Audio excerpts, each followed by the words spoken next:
due to, we had this, you can say, manufactured anti-Semitism crisis in Australia, where it became like we felt there was pressure not to speak out, not to criticize Israel. We were scared that, that the lines were becoming blurry, that perhaps we would be guilty of breaking the law or being, accused of being anti-Semitic.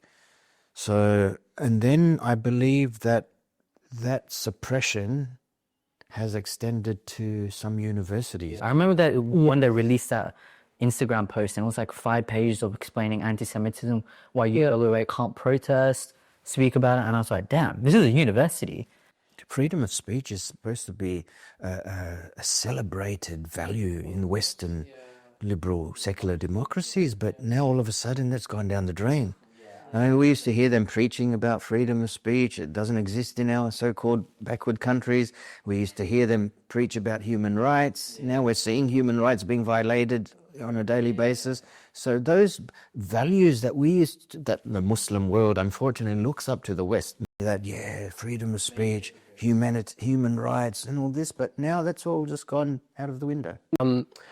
One of the issues that we extract from this, or me personally, is that it seems that now there's this sort of inability for us to speak up against a government, to speak up against the state of Israel. We can even speak up against our own government. That's a red flag right there. If the average Joe Blow can't see this, this is a big, you can say, violation of our freedom of expression, that we can't even criticize. I mean, imagine if we were to say that you can't criticize Saudi Arabia, but they don't realize you've got your certain politicians defending tooth and nail the right for Israel not to be criticized. But can you imagine now, in a hypothetical scenario, where with this working definition, that we are said that, look, you're free to criticize any government in the world except for this one.